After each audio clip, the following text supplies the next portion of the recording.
सुनने के लिए, और कुछ ध्यान आपको भी लगाना पड़ेगा तो अपना काम चल जाएगा। अभी मीडिया वाले भी पूछ रहे थे कि हम हड़ताल पे क्यों बैठे हैं। वो मेरे से ज्यादा आप सब जानते हैं कि आज के दिन सरकार ने हमें कितना परेशान कर रखा है और किस तरह से हमारा बिल्कुल एक तरीके से हम ये कह सकते हैं कि जीना मुहाल कर दिया है। और हमारे ऊपर इतने तरह के काम हैं आज कि वो सारे काम यदि हम करने लगे तो वो कर नहीं सकते हैं हम सारे के सारे काम। और उन कामों से भी स्वास्थ्य विभाग का और जो हमारे ऊपर अधिकारी काम करते हैं उनका पेटा नहीं भर रहा। उसके अतिरिक्त भी वो ये सोचते हैं कि हम जो ये 60-60 हजार 80-80 हजार तनख्वाह ले रहे हैं, हम तो यह तनख्वाह 60 हजार 80 हजार तनख्वाह कुर्सी पर बैठ के खाली बैठ के ले लें और ये तमाम रिकॉर्ड जो है ये आशा वर्कर ही पूरा कर दे। एएनएम भी ये सोचती है कि हमारा गुलाबी रजिस्टर भी आशा वर्कर पूरा कर दे। आपका सीएचओ भी सोचता है कि मैं बैठा बैठा और मुझे कोई डाटा फीड ना करना पड़े और ये सारे काम ऑनलाइन आके जो है ये आशा वर्कर कर जाए।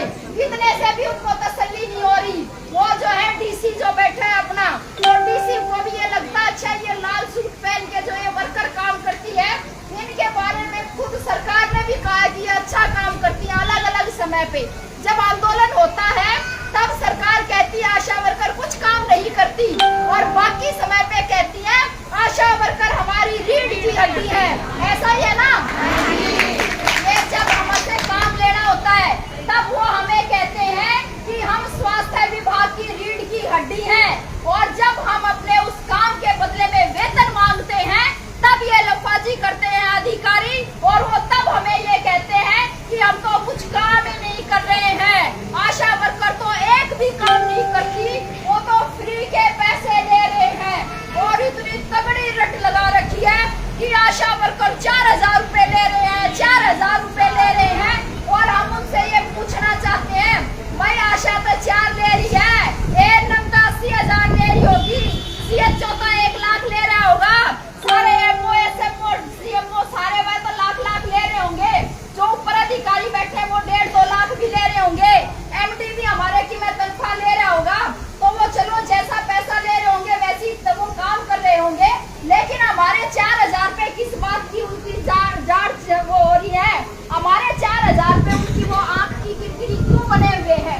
क्योंकि वो ये चाहते हैं कि हम इस 4000 रुपए रोड़ा पाके रखें ताकि वर्कर आगे ना बोले और आगे कोई मांग ही ना उठे, उससे आगे कोई बात ही ना हो सके।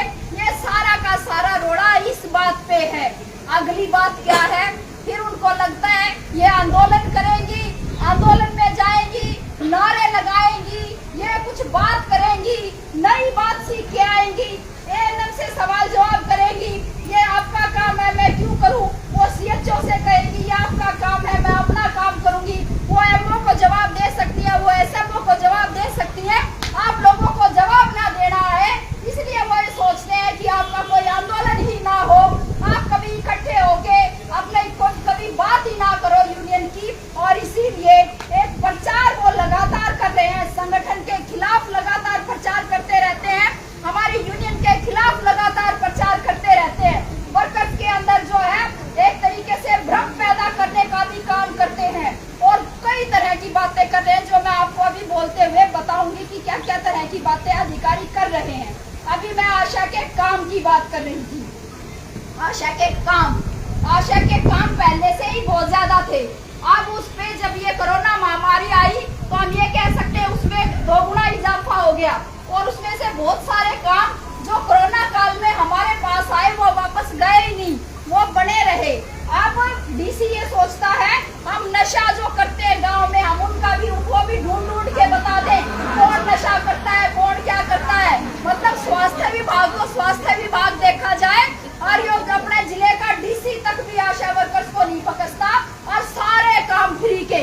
जब हम कहते हैं इसका इंसेंटिव दो, इसका इंसेंटिव दो, फिर कहते हो 4000 दे रखे हैं। कल भी डायरेक्टर यूं बोला कि हमने 4000 इससे काम खातर दिए थे। हमने पूछा कौन से काम खातर है?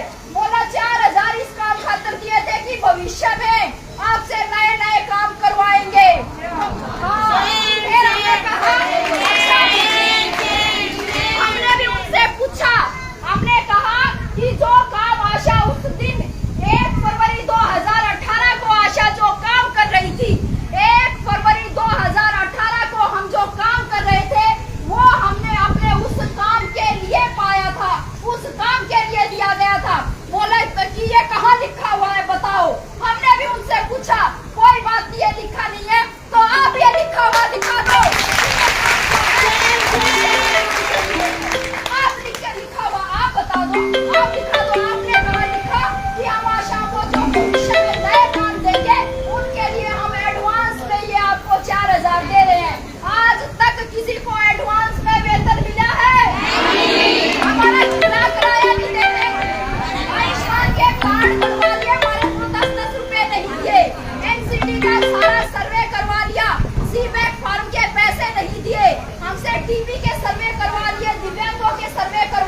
टीकाकरण के, और टीकाकरण के जिसमें ये बता रखा है कि आप ये जो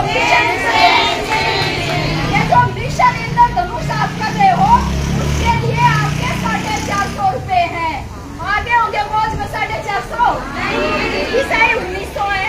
अपने को पता है कि हम टीकाकरण का कैंप लगवाते हैं, 4 कैंप में एनएम हमें बुलाती है, एक कैंप का 150 रुपए देती है, ऐसा ही है ना? यही हमें पता है कि वो चारों कैंप में हमें बुलाएगी, लेकिन पैसा केवल एक कैंप का हमें देगी। और कई जगह पे जहाँ जिस गाँव में 2 आशा और एक कैंप लगता हो वहाँ पे उस पैसे को बांट भी देते हैं वापस, ऐसा है ना? ऐसा भी कई जगह पे है। तो ये जो है इस तरह से नफाजी इस वक्त में कर रही है सरकार, लेकिन हम हरियाणा की आशा अब सड़क पे बैठे हैं ये बताने के लिए कि ये जो झूठ और नफाजी है ये ज्यादा दिन तक नहीं चलती। हमारी अपील है सरकार से कि वो झूठ बोलना बंद करें, हमारी अपील है ये। वो कोई झूठ बोल रहे हैं, उनको झूठ अखबारों में छपवाने में भी शर्म नहीं आती। पहले हमारा आंदोलन चला तब ये लिखा कि 14,000 रुपए आशा वर्कर्स को हर महीने देते हैं, मुख्यमंत्री का बयान वो अभी मेरे पास रखा है, मैंने संभाल के रखा हुआ वो अखबार आज आया हुआ है, अखबार में छपी हुई है सरकार की तरफ से कि वो हमें 19,800 रुपए देते हैं। तो हम भी ये कह रहे कोई बात नहीं, 26,000 के लिए फिर बात कर लेंगे, एक बार आप हमें 19,800 बाकी हम जो है और 6 महीने बाद से कोई नहीं, थोड़ा और सब्र करेंगे, 6 महीने बाद बात करेंगे। लेकिन ये जो लफाजी कर रहे हैं, कुर्सी पे बैठे हैं, इनको जरा सी बात का पता नहीं है और हमारे सारी जिम्मेदारियां हमारे सिर पे छोड़ना चाहते हैं। अभी हरियाणा का जो मातृ मृत्यु दर है, मातृ मृत्यु दर हरियाणा की 14% बढ़ गई। माँ की डेथ ज्यादा होने लगी, ज्यादा डेथ होने लगी, तो वो कल हमें धमकाने की कोशिश कर रहा था। कुलदीप नाम उनका, जो ये मातृ एवं बाल स्वास्थ्य का अधिकारी बना है, कोई नई सी पोस्ट बनाई है सरकार ने। अम्बाड़ा का सीएमओ था, नया भेजा है, अपने खातर स्पेशल करने के लिए भेजा वो चंडीगढ़ में, वहाँ पे पंचकुला में उन्होंने बताया कि 14% जो है मातृ मृत्यु दर बढ़ गई आशाओं की वजह से। हम ये बता रहे हैं आशाओं की वजह से कह रहे हैं कि बढ़ गई। हम ये बता रहे हैं कि 2005 में जो मातृ और बाल विकास जो बाल मृत्यु दर और मातृ मृत्यु दर जो थी वो, और आज 2023 में जो 2022 तक, उसमें एक बहुत बड़ी गिरावट आई थी, बहुत बड़ा सुधार हुआ था। और वो सुधार इसलिए हुआ था कि पहले होम डिलीवरी ज्यादा होती थी और आशाओं ने मेहनत की, गर्भवती महिलाओं को प्रोत्साहित किया, उनको मोटिवेट किया और उनको अस्पताल में भेजा। जब उनको अस्पताल में भेजा तो उसके बाद से उसके अंदर गिरावट आई। लेकिन अब क्यों बढ़ गई? अब इसलिए बढ़ गई, आशा को सांस नहीं लेने देते, जो उनके बुनियादी काम है उनको उनके बुनियादी काम नहीं करने दे रहे। हमें जो स्वास्थ्य विभाग से बाहर के कामों में हमेशा लगाए रखा जाता है। दूसरा, पीएचसी पे डॉक्टर नहीं मिलता, पीएचसी पे स्टाफ नर्स नहीं मिलती। जब पीएचसी पे डिलीवरी जाती है तो वहाँ से वो कोई बैठा हो ना अधिकारी, कई बार वो सोचते हैं मैं क्यों काम करूँ, ठीक है मेरी तनख्वाह आ रही है, और वहाँ बैठा रहेगा, फट से डिलीवरी को रेफर करेंगे पीएचसी से, कहेंगे सीएचसी ले जाओ, जिला अस्पताल ले जाओ, फटाफट रेफर करते हैं डिलीवरी को। वो पीएचसी से सीएचसी पे रेफर करेंगे, सीएचसी वाले भी अपना हाथ झाड़ देते हैं, वो भी कहते हैं जीएच पे ले जाओ।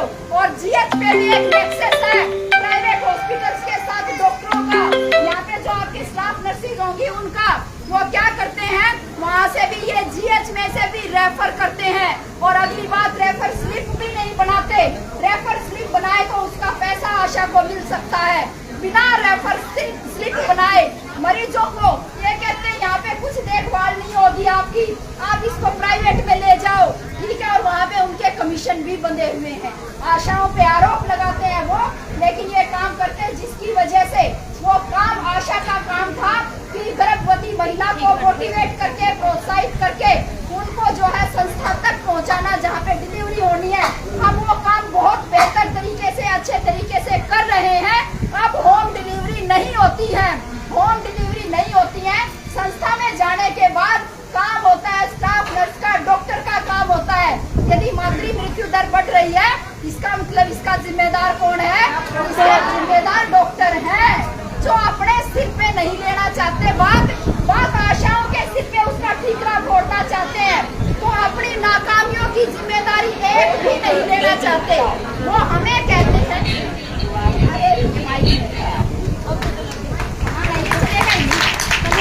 नहीं चलेगा, इससे मुझे पता है। हेलो, ऐसा है। अब ये बताइए एक बार, ये ठीक है कि अब मैं जो बोल रही हूँ ये ठीक है? ऐसे नॉर्मल ठीक है ना? इस बात के लिए नहीं होता ये माइक, मैंने पहले भी बताया। हाँ, कोई बात नहीं। तो अब बात ये है, अब मामला अब हमें जो समझना है, सरकार क्या समझती है, वो हमें डराया भी। कल हम नेताओं को उन्होंने डराने की कोशिश की। जैसे ही थोड़ी सी बात करें उसके बाद बोले कि हमने बहुत लोगों को जेल भेज दिया है। हमने हाँ, वो मैं इतने सारी चीजें एक साथ नहीं बता सकते ना। यदि मैं सारी बातें आपको बताने लग जाऊं तो यहाँ शाम हो जाएगी, अगली सुबह भी हो सकती है।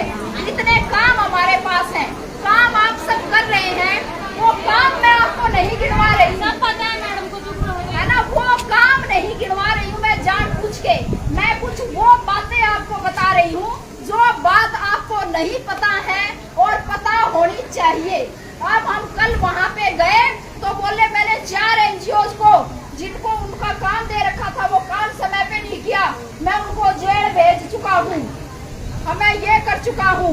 उन्होंने जबरदस्ती आशाओं से ये यूवी नैप के लिए वीडियो बनवाए, प्रशासन ने उनको कहा कि भी बोलो कुछ, केवल हम अपने पास रखेंगे, कोई बात नहीं, आपको जैसा लगा आप बता दो। उन आशाओं ने बता दिया। वो आशा अपने घर तक नहीं पहुंची, तब तक वो वीडियो पानीपत की आशाओं के आपके पास भी आए होंगे, पूरे हरियाणा में वायरल कर दिए डैक बैक ने।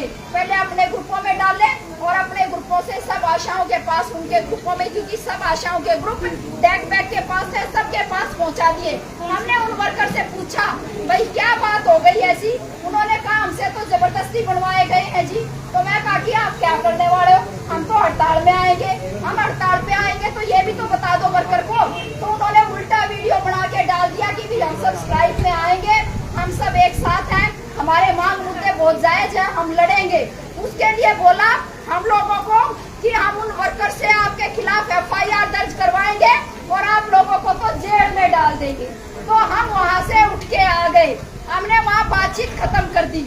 हमने कहा थाना नजदीक है, पहले तो आप पुलिस बुलाओ, और हमने ये बात भी किसे ही नहीं, हम अपने घर पहुँचने दिए तो आपको, हमें घर पहुँचने से पहले हमें उठवाओ और हमें जेल पहुँचाओ। कोई बात नहीं, हमें जेल में भी हम ऐसे ही खुश रहेंगे जैसे कि हम बाहर खुश हैं। तो ये कह के कल हम वहाँ से उठ के आ गए हैं। वो कह रहे थे आप सरकार को जानते नहीं है। हमने कहा कि आप हल्के में ले रहे हैं सरकार को।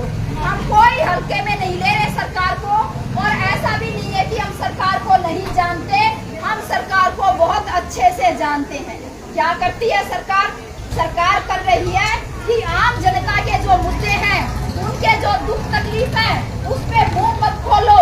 प्रधानमंत्री ऐसा करते हैं, हमारे मुख्यमंत्री ऐसा करते हैं, और जो है फालतू की बातें हैं उन पे हर वक्त बोलते रहो, बोलते रहो, बोलते रहो। और जो दुख तकलीफ है आम जनता की, उससे कोई लेना देना नहीं। ये सोचते हैं कि इससे तो कोई वोट तो मिलना नहीं। आप लोगों को पागल समझ रखा उन्होंने। मैं झूठ बोलूं तो आपको बात गलत लगे तो कोई बात नहीं, छोड़ देना इस बात को यहीं पे।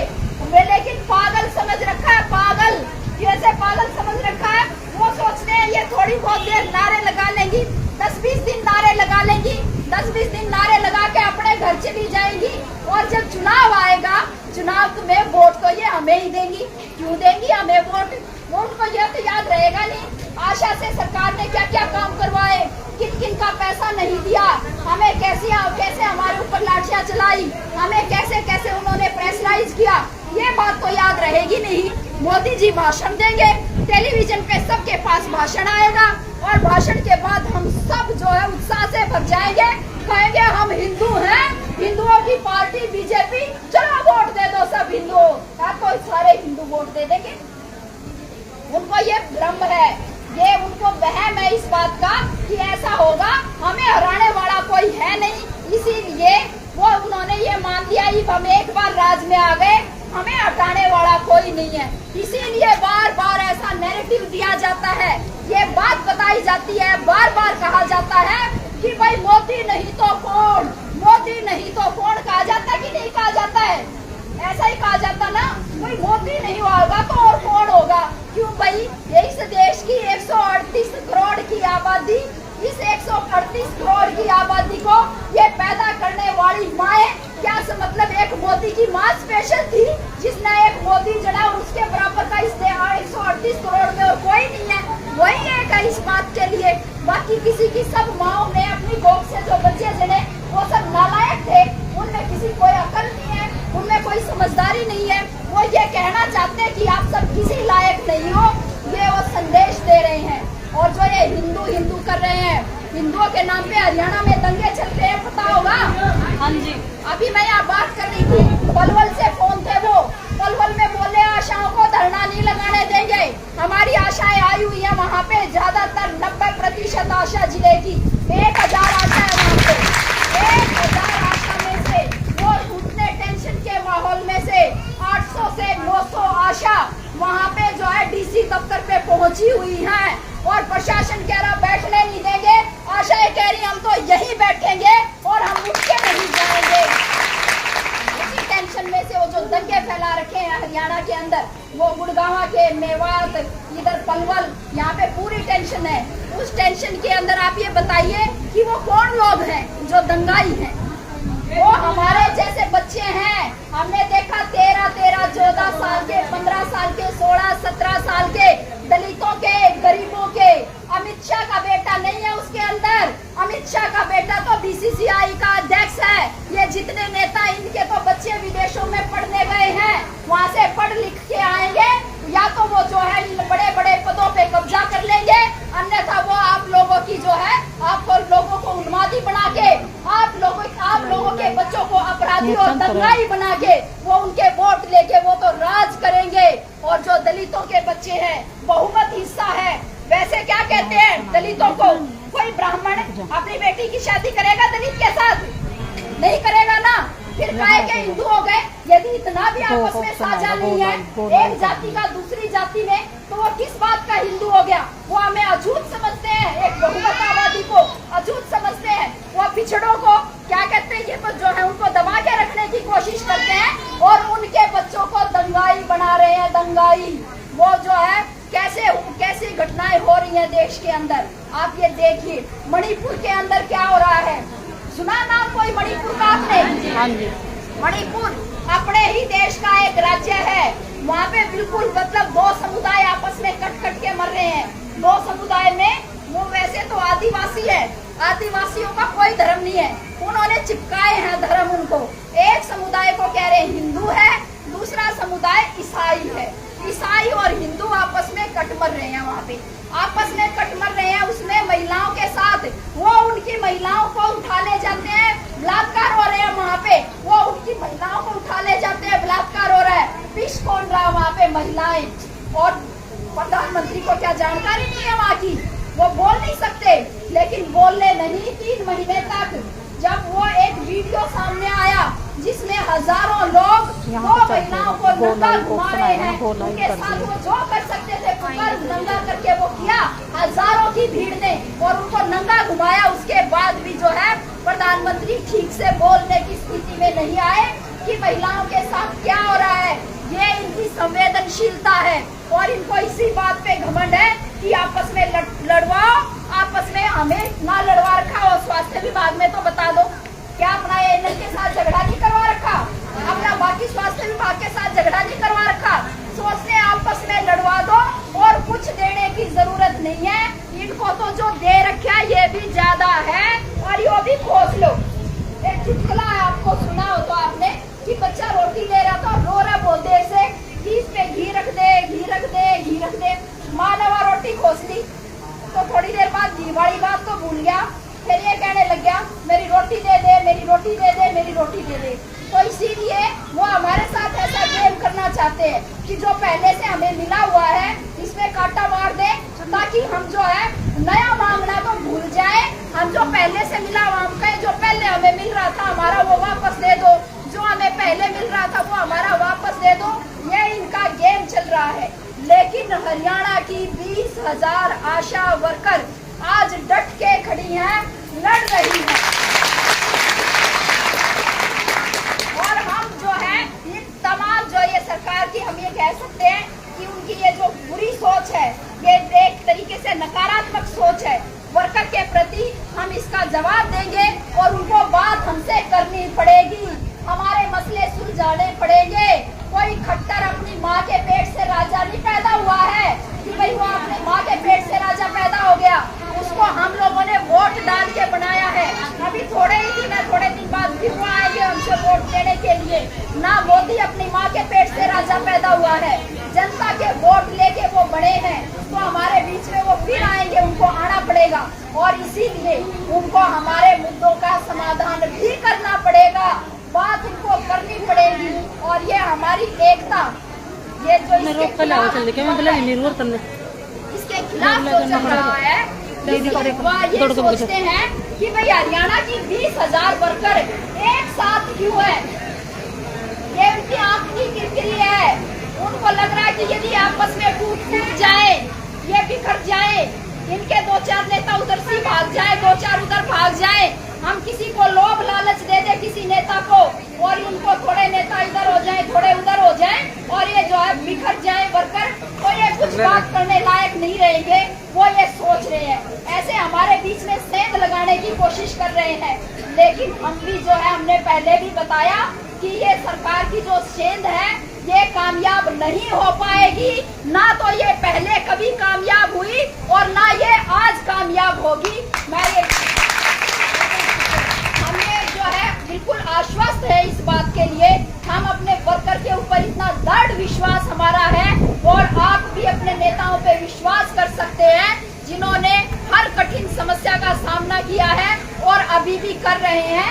अपने राज्य कमेटी ना तो जेल जाने से डरती, उनको जेल भेजेगी सरकार, फिर भी देख लेंगे और पीछे से आप देख लोगे कि नहीं देख। हाँ, तो इसलिए हम तो डरते नहीं, ना जेल जाने से डरते, ना हम किसी भी तरह की जो भी सरकार कर सकती है हमारे साथ, हम किसी भी तरीके से हम हर चुनौती के लिए बिल्कुल खड़े हैं, तन के खड़े हैं और हम इस लड़ाई को पार लेके जाने के लिए खड़े हैं। हम इस लड़ाई को पार लेके जाएंगे बहनों।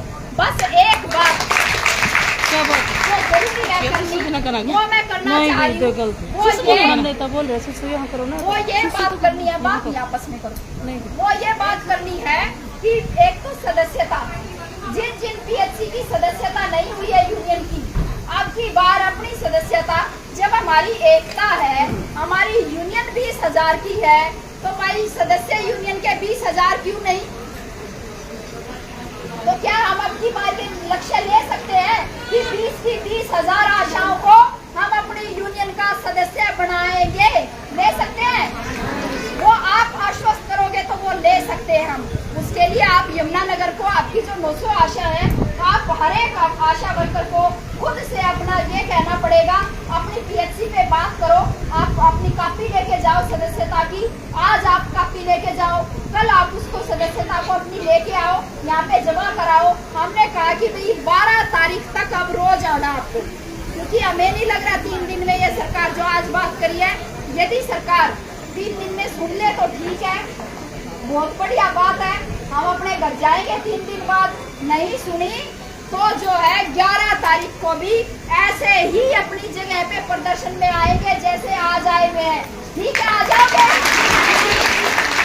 और 12 तारीख को जो है आपने जितने आपके विधायक हैं उन सारे विधायकों के घर पे चलेंगे, 5 दिन हड़ताल में ये पूछने के लिए कि भाई हमारी सरकार क्या कर रही है, आप क्या कर रहे हो? हरियाणा की 20,000 वर्कर जो है, 20,000 महिलाएं सड़क पे बैठी है, आप उनके लिए बात क्यों नहीं करते? आपको बात करने में परेशानी क्या है? आप सुनने नहीं सकते किसी की बात? हम ये पूछने के लिए तमाम विधायकों के घर पे चलेंगे 12 तारीख को, ठीक है? उसके बाद का प्रोग्राम आप बाद में डिसाइड करेंगे, ठीक है? 13 तारीख को एतवार है, इतवार को छुट्टी, मंडे से अगले दिन सोमवार से हमें क्या करना है वो फैसला आपके पास जो है, हम अभी 9 तारीख को ही मीटिंग करेंगे राज्य कमेटी की। 9 तारीख को राज्य कमेटी की मीटिंग में जो भी निर्णय होगा वो 10 तारीख को आपके पास भेज दिया जाएगा, लिखित में मैसेज आ जाएगा आपके पास, वो आप अपना मैसेज आप देख लेना। एक और बात, आप पर्चा पहुंचा होगा आपके पास, यूनियन का पहुंचा पर्चा, उस पर्चे को पढ़ो, सारे ध्यान से पढ़ो। हम जो बोल रहे हैं उसको भी सुनो ध्यान से, और जो हम बोल रहे हैं वो तो हम आपसे सीख के बोल रहे हैं। इसका मतलब जो बात हमारे पास है उससे कहीं ज्यादा बातें आप लोगों के पास है। तो आप यहाँ पे अपना जो भी संचालन कर रहा हो उसके पास नाम लिखवाओ वर्कर सब, भाई मेरा नाम लिखो मैं बोलूंगी, मेरा नाम लिखो मैं बोलूंगी, मेरा नाम लिखो, आप सब यहाँ पे नाम लिखवा के नंबर लगा के सबको बोलना है। आपके बारिश आंदोलन से सबको भाषण देना सीखना, कर दो ये काम जी, ठीक है, जिसको है ना सबको सीखना और सब ना नारे लगाने हैं। ये नहीं सोचना वो लगाएगी ये लगाएगी, ये बातें हमें नहीं सोचनी है। उसके लिए आपको जो भी हमारी मदद की जरूरत पड़ेगी वो तमाम मदद हम आपकी जो है वो करेंगे, लेकिन आप लोगों को पहलकदमी लेनी है, थोड़ी जिम्मेदारी लेनी है। और जिम्मेदारी लेते वक्त क्या क्या समस्याएं आती हैं वो मैं समझती हूँ, महिला होने के नाते जो आपके ऊपर आएंगी वो आती है। सरकार भी सोचती है, उसका फायदा उठाती है सरकार। वो ये सोचते हैं कि ये महिलाएं हैं, इनको तो बच्चे पालने हैं, इनको तो घर के इतने काम करने हैं, थोड़ा हमने विभाग का और ज्यादा काम इन पे लाद दिया, इनके पास समय ही नहीं है, सांस लेने का समय नहीं है इनके पास। तो फिर ऊपर से हमें परमिशन लेके आना पड़ता है घर वालों की, घर वालों को बता के आना पड़ता है, घर वाले कहें माना मत जाओ, तो जो है हमें सोचना पड़ता है, उनको मनाना पड़ता है। और फिर ऐसा 1-2 जिलों में ऐसा हुआ कि उनके घर वालों के पास पहुंच गए बीजेपी वाले, बीएमएस भारतीय मजदूर संघ, उसके जो नेता हैं वो हमारी आशाओं के घरों पे उनके पतियों के पास पहुंच गए। कोई बोले तुम्हारी पत्नी जो ऐसे ही धक्के खा रही है, उसमें ना कुछ नहीं होना, मेरे साथ भेज दो उसको, मैं बात करवाऊंगा सरकार से, उनके 7,000 फिक्स करवाऊंगा। तो फिर उन्होंने बात की, अपनी जो जिले की नेता थी उससे, हमारे घर में यूं व्यक्ति आए, उन्होंने कहा है ना, तो हाँ ये फूटना तो फिर आगे आएंगे, तब तक उनको पता नहीं था। इनके उठ के किसी के घर में आएंगे तो बात लियो अपने घर में, इलाज अपने घर में ही करती हो, जो हमारे घर वालों को हमारे खिलाफ भड़काने आएंगे तो हमारे कहीं भी डंडा दे रहे। हाँ तो ठीक है, इसीलिए थोड़ा सावधान भी होना है, कुछ नई चीजें सीखनी है, और जो अपनी कमी पेशी क्या कमियां हैं, अब जब आप धरना खत्म करोगे तो पीएचसी वाइज आपस में थोड़ी थोड़ी बात करना, बात करके कल के लिए हमें क्या नई तैयारी करनी है, कहाँ पे हमारी कोई कमजोरी थी उसको ठीक करना है, ये सब बातें आप जो है आपस में करके जाओगे। और भाई जिम्मेदारी लो, हाँ आप जिम्मेदारी लो, थोड़ी सी जिम्मेदारी लेते वक्त वो मैंने पहले बता दिया दिक्कतें आएंगी, लेकिन आप इस बात को हमें याद रखना चाहिए कि ये जो देश आजाद हुआ, ये आजादी मिली, ये आजादी हमें ऐसे किसी ने प्लेट में रख के नहीं दी है, ये आजादी इसके लिए कुर्बानियां हुई हैं। खुदीराम बोस, करतार सिंह सराभा जैसे 18-19 साल की उम्र में शहीद हो गए, भगत सिंह जो है 23 साल की उम्र में शहीद हो गया, और कितने ही लोगों ने शहादतें दी है। उसके बाद हमें ये देश आजाद देश मिला है, और इसमें ज्योतिबा फुले जैसे लोगों ने जाति उन्मूलन के लिए कि जाति प्रथा खत्म होनी चाहिए देश से, इसके लिए काम किया। उन्होंने अपनी पत्नी को पढ़ाया, पत्नी ने स्कूल खोला और महिलाओं को पढ़ाया, कितनी लानतें सही, कितनी महिलाओं ने कुर्बानियां दी।